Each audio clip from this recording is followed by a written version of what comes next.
எல்லோருக்கும் வணக்கம். நான் இன்றைக்கு உங்களுக்கு உளுந்து வடையில் கறி ஒன்று வச்சு காட்ட போகிறேன். வாங்க பார்ப்போம். அதுக்கு தேவையான பொருட்கள் என்னண்டு. அதுக்கு சுட்ட வடை எடுத்து வச்சிருக்கிறேன். மஞ்சள் தூள், கறித்தூள், கறிப்பால், தேங்காய், உப்பு, புளி கொஞ்சம் கரைச்சி வச்சிருக்கிறேன். அதுக்கு தக்காளி பழம் கொஞ்சம், பச்சை மிளகாய், வெங்காயம், கறிவேப்பிலை, உள்ளி, மிளகு இடிச்சு போட போகிறேன். இவ்வளவுதான் தேவையான பொருட்கள். கறி வைக்கக்குள்ள உங்களுக்கு நான் காட்டுறேன் எப்படி கறி வைக்கிறதுண்டு. ஓகே, வாங்க இப்ப வடைக்கறி எப்படி வைக்கிறதுண்டு பார்ப்போம். இப்ப எண்ணெயை சட்டியில விட்டு சூடாக்கி போட்டு பெருஞ்சீரகம், கடுகை போட்டு கொதிய விட்டுட்டு இப்ப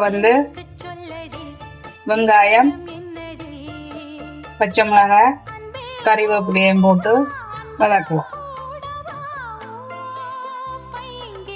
கொஞ்ச நேரம் வதங்கட்டும்.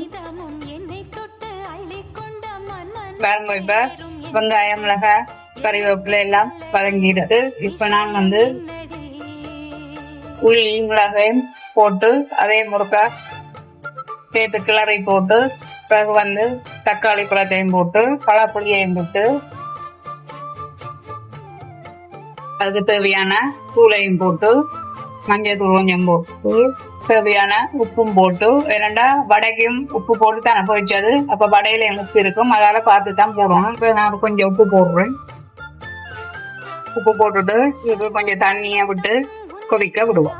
அதை மூடி விடுவோம், கொதிக்கட்டும்.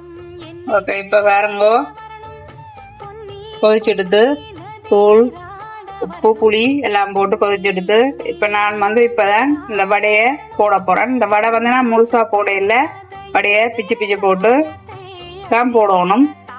போட்டுட்டு கிண்டி விட்டுட்டு இப்ப கறிப்பால் விடணும். கறிப்பாலையும் விட்டு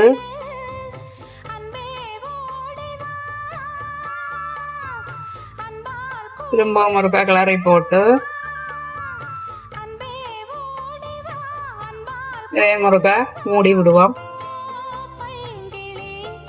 பாருங்கோ, இப்ப கறி எல்லாம் கடிச்சு ரெடியா வந்துடுது. இனி சாப்பிடலாம். ஓகே, இது பெரிய வேலை இல்ல. வடை இருந்தா டக்குன்னு ஒரு கறி வைக்கலாம். மரக்கறி சாப்பாடு சாப்பிட்ற நேரம் இதை செய்து சாப்பிடலாம், நல்லா இருக்கும். ஓகே, நீங்களும் இதே மாதிரி செய்து சாப்பிட்டுட்டு எப்படி இருக்குன்ட்டு லைக் பண்ணுங்க, கமெண்ட் பண்ணுங்க, ஷேர் பண்ணுங்க, மறக்காமல் சப்ஸ்கிரைப் பண்ணுங்க. நன்றி, வணக்கம்.